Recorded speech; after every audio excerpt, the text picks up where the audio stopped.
A few years ago, I read a book by Michael O'Brien called Father Elijah and Apocalypse. Really good read, very, very good read. And then a few years later, I read this book, Windswept House, by an Irishman, Father Malachi Martin, happened to be a Jesuit. The nice type of Jesuits, the really good type of Jesuits. Anyway, just have a look at this montage on this Friday evening. I just thought I'm getting into something I want to discuss here. So have a look at this.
So, in this incredible moment of time in the church, in this last week, we've had the third attempt of the Vatican to come down and clarify their rules on the traditional Latin Mass communities, people that love the traditional Latin Mass.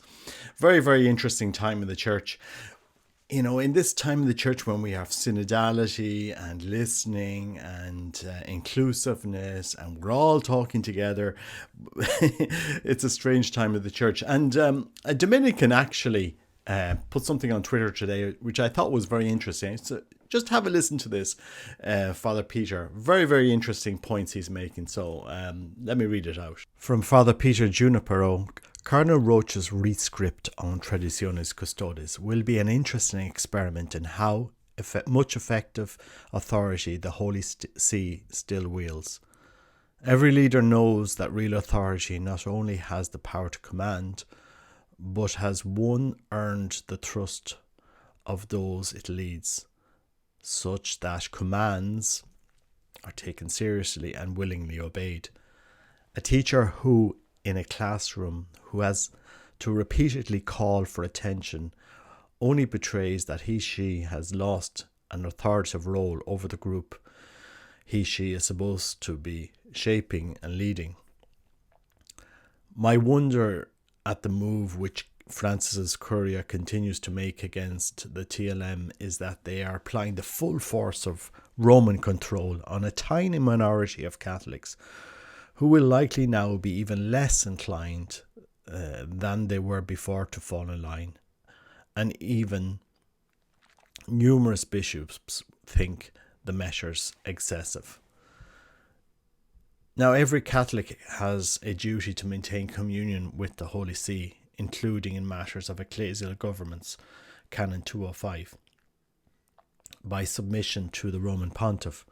So let's say hypothetically that the TLM is further restricted back to, say, the pre-2007 with indult parishes, Ecclesia Dei communities, the remaining banished to a limited number of off-site chapels. What does the Holy See think will be the effect on these communities' attitudes and piety and devotion to the faith? They will be even less likely than now to trust the leadership of the Church, for which they've given their entire lives, and continue to produce proportionately impressive numbers of vocations. The taboo status will probably also continue to attract young people. In many ways, the Holy See has made its own bed here since Vatican II.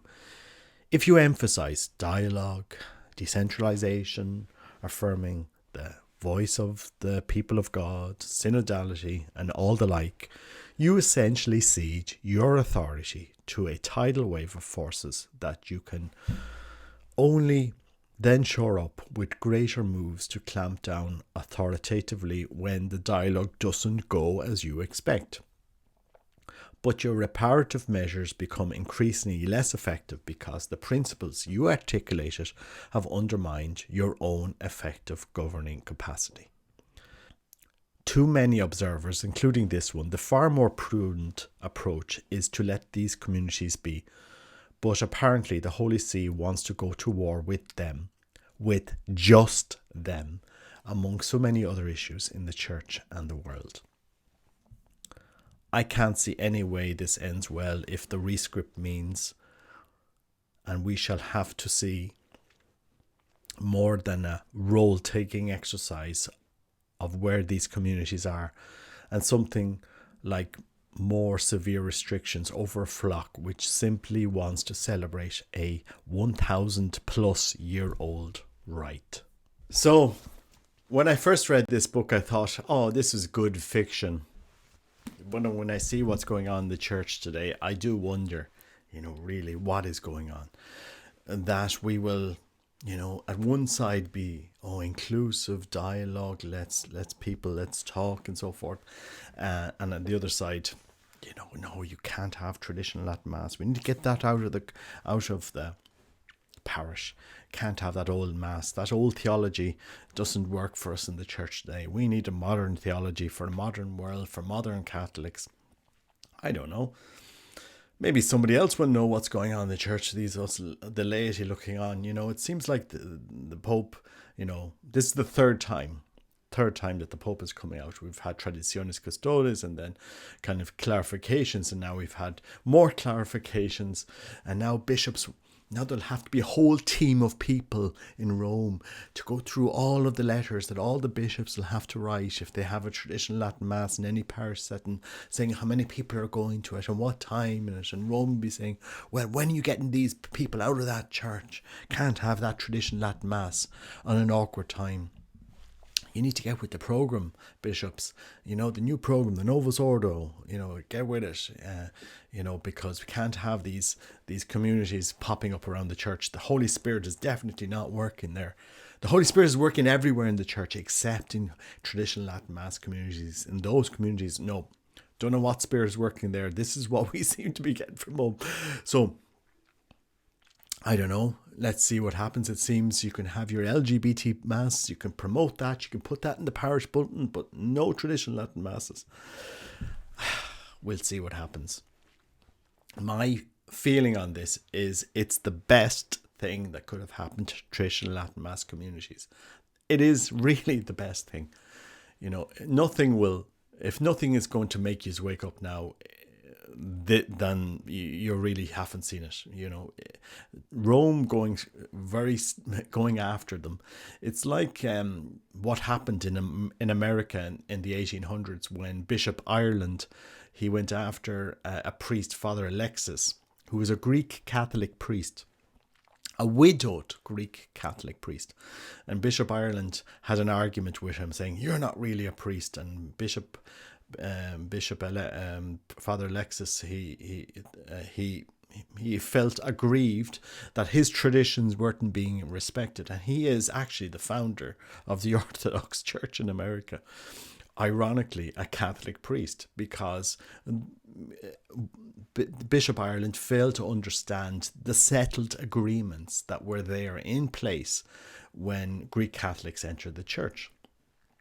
And you had one bishop saying to a priest, "You're not Catholic." Well, we seem to have that from Rome today. We have Rome saying to traditional Catholics, "You're not practicing the Catholic faith as it should be practiced. You need to get with this new Novus Ordo." And I think it's the best thing that will happen to the church. I think it will drive traditional Catholics to cement in, to dig in, to go further for masses, because the traditional Latin Mass isn't going away. They haven't managed to stamp it out in 50 years. They won't manage to stamp it out in the next 50 years, because they could have done this 50 years ago. They could have done this. They could have sold us the Novus Ordo in such a way that, people would have accepted it. Archbishop Lefebvre would have accepted it, but they didn't. They went off the rails. They really went off the rails when it came to implementing the Novus Ordo, and it's been complete change, and it's become irrelevant for the majority of baptized Catholics in the West. The vast majority do not go to Mass. They don't care. They don't care. In France, 5% of baptized Catholics go to Mass. 40% of those who go to Mass in France today are traditional Latin Mass Catholics. People need to get that into their heads. And they have vocations. They love the church. These are Catholics that love the church. If you think in Ireland, the small SSPX movement, they really love the church. And the traditional movement, they have bought their chapels, their churches. So, interesting times. Don't lose faith. Don't get angry with Rome. Pray for the Pope. I think it's the best thing that could have happened to the traditional movement, because they're not going to shrink and die away. They're going to grow and keep going. God bless you. Take care.